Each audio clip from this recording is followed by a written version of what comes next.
In front of me is iPad Air, and today I would like to show you how you can set up screen lock.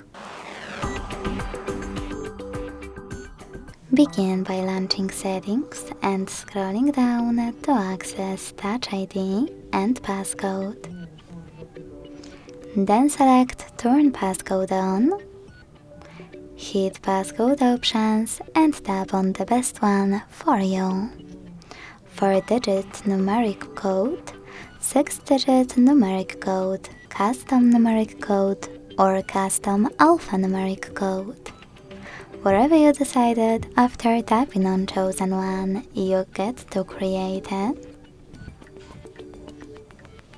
And if you see this kind of pop-up, your passcode is too easy, so you should change it.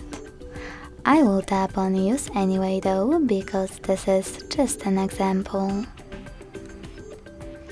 Now repeat it to confirm it. And wait.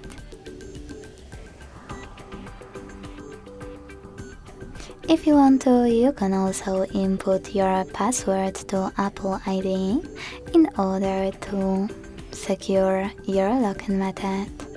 If you don't want to do that, hit cancel. So now when I switch off my screen and turn it back on, I can see that passcode is required.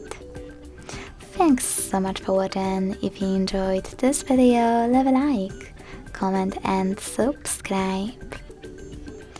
Bye!